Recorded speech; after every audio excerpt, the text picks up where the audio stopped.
Morning में आदित्य मिश्रा 8577059123। हम आपका हार्दिक स्वागत करते हैं वैदिक विचारधारा अंतर्गत।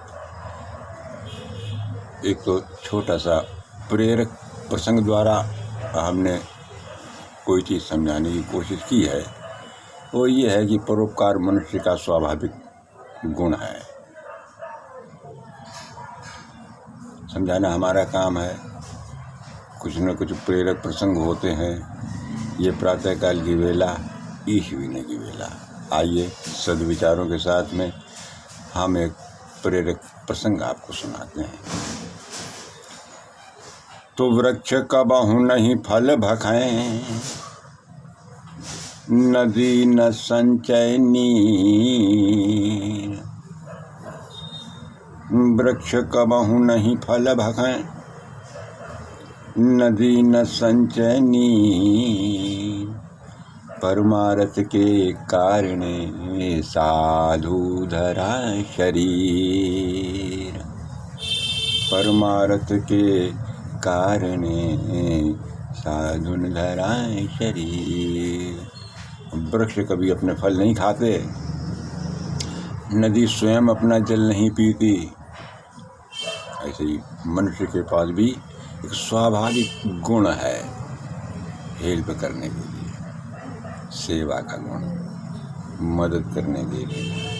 स्वाभाविक प्राकृतिक गुण मनुष्य के पास में है, इसको इस्तेमाल भी करता है, उसका फल भी उसे प्राप्त होता है। तो आइए, ये शरीर तो हमने धारण किया है, इसीलिए किया है, ये परोपकार की भावना से भरा हुआ है। एक चींटी थी, तो हम आपको बताते हैं कि हम किसी की भी मदद करते हैं तो ये सोच कर नहीं करते हैं कि हाँ ये भी मेरी कभी मदद करेगा, ये हमारे लिए क्या कर सकता है। तो इन बातों का तो उस समय ध्यान ही नहीं आता जब हम किसी की मदद कर रहे होते हैं। तो एक चींटी थी, ये प्रेरक प्रसंग ध्यान दीजिएगा। एक चींटी थी, वो किसी कारणवश पानी में बह गई, और जब वो पानी में बह गई तो उसकी जान को खतरा पैदा हो गया। बहते हुए जल में अपने आप को जब उसने सुरक्षित नहीं समझा, उसने 2-4 डुबकियां भी खा ली, उसकी आत्मा, उसकी जान, उसके प्राण संकट में पड़ गए, और वो जितना भी परिश्रम कर रही थी अपने बचाव के लिए, वो सब व्यर्थ जा रहा था, बेकार जा रहा था।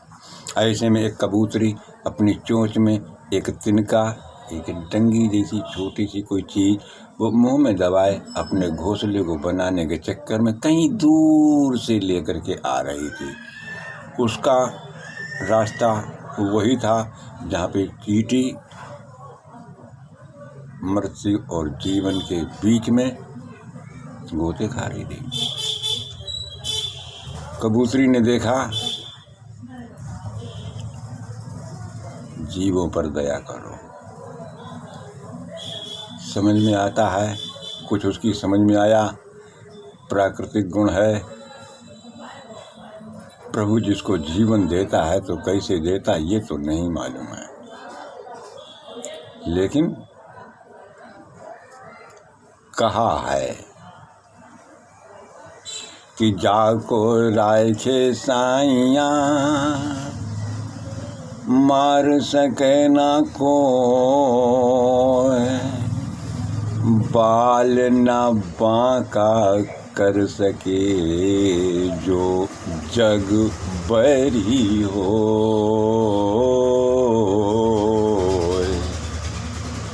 बाल न बांका कर सके जो जग बैरी हो। तो उस कबूतरी के मस्तिष्क में एक बात टकराई, ये अपनी जीवन मृत्यु की अटखेलियाँ खेल रही है, इसकी मदद की जाए। और उसने अपनी चोंच से वो लकड़ी छोड़ दी, वो तिनका छोड़ दिया। चींटी के सामने जब वो तिनका आया, वो टहनी आई छोटी सी, उसने उसका सहारा पकड़ा।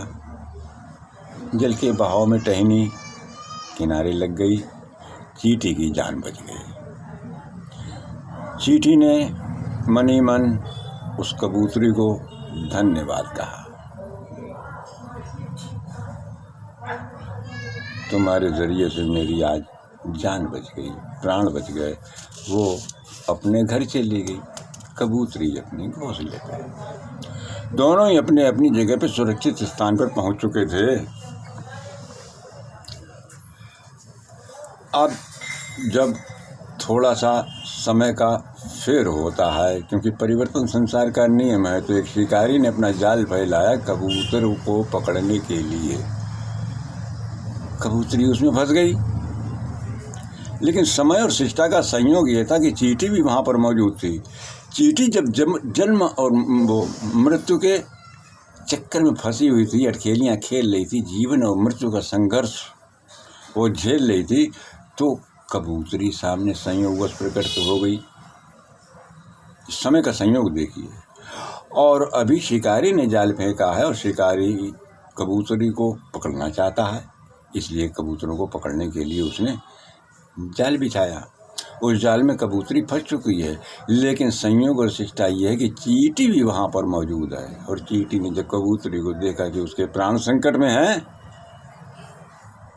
तो चींटी ने धीरे से आकर के और चढ़ कर के शिकारी की टांग में काट लिया। शिकारी बिलबिला गया। फौरन उसका हाथ जांग पर पहुंचा।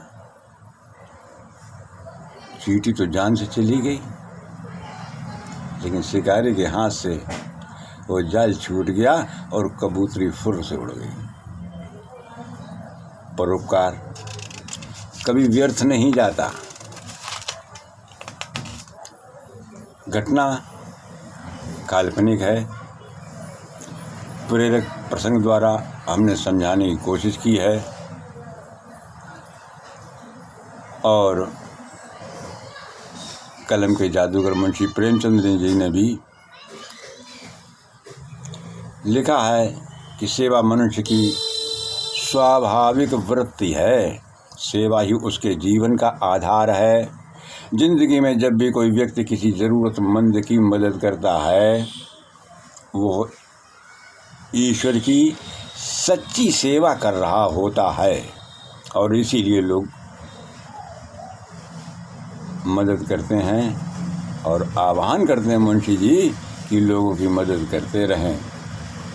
ये ज़रूर आपके पास एक दिन लौट कर आएगी। प्रेरक प्रसंग कैसा लगा आप ज़रूर कमेंट्स कीजिएगा, लाइक करें, शेयर करें, सब्सक्राइब करें और वैदिक विचारों के साथ जुड़े रहें, क्योंकि हम और आप विचारों के साथ, वैदिक विचारों के साथ फिर नई मुलाकात के साथ में मिलेंगे। लेकिन उससे पहले एक भजन, ये प्रभात फेरी गायन है और हम एक भजन अवश्य गाते हैं, इसलिए कि 2-4 लाइनें पढ़ देते हैं तो ईश्वर की सच्ची सेवा हो जाती है। कुछ न कुछ समझ में आ जाता है, मन कुछ दूसरा हो जाता है। तो हमने एक भजन गाना है।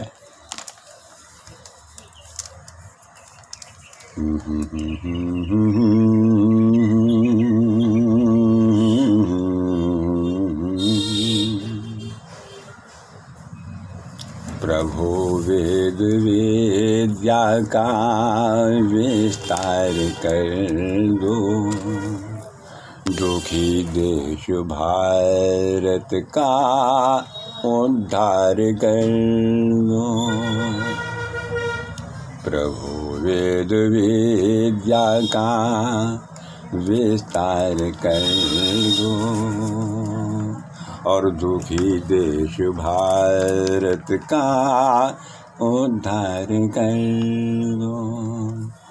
जमाना हुआ सो रही आर्य जाति, इसे मोह निद्रा से बेदार कर दो।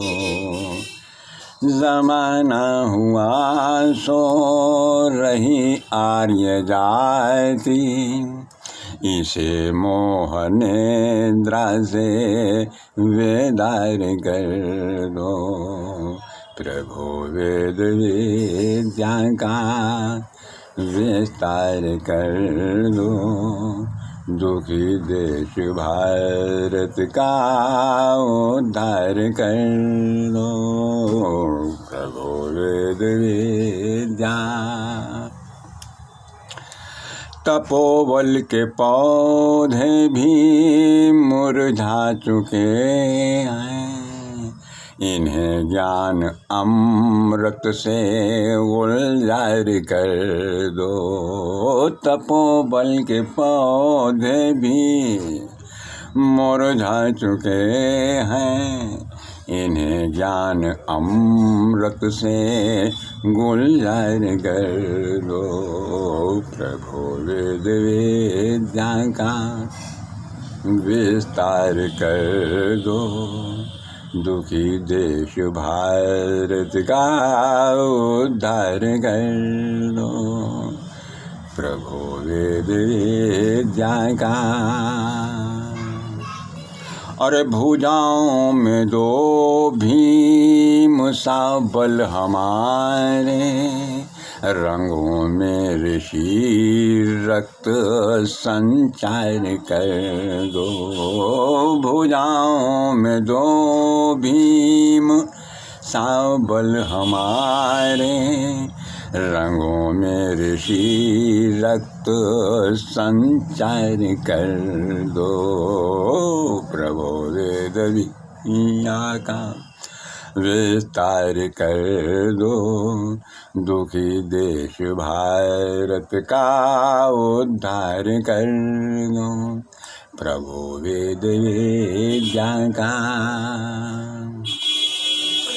बचाने को भारत की नौका भंवर से, सदा आर्य वीरों को तैयार कर दो। बचाने को भारत की नौका भंवर से, सदा आर्य वीरों को तैयार कर दो। प्रभु वेद विद्या का विस्तार कर दो। दुखी देश भारत का उद्धार कर दो। प्रभु वेद विद्या का विस्तार कर दो। प्रभु वेद विद्या का विस्तार कर दो। दुखी देश भारत का दर नार ओम।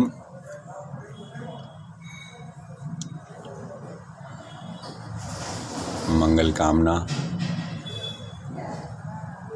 सर्वे भवन्तु सुखिनः, सर्वे सन्तु निरामया, सर्वे भद्राणि पश्यन्तु मा कश्चित् दुःखो भाग् भवेत्।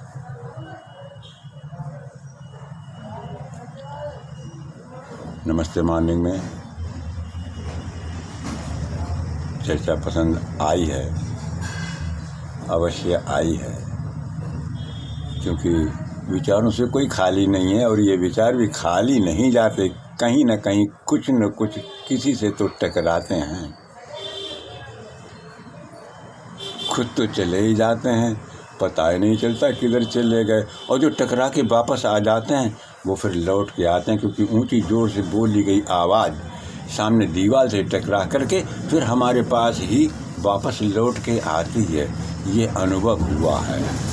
ये रोचक प्रसंग जो अभी हमने आपको चींटी और कबूतरी का सुनाया, और उससे आपको कुछ न कुछ तो ज्ञान की प्राप्ति हुई होगी प्रातःकाल की बेला में। बस इतना ही। मानिक नमस्ते, धन्यवाद।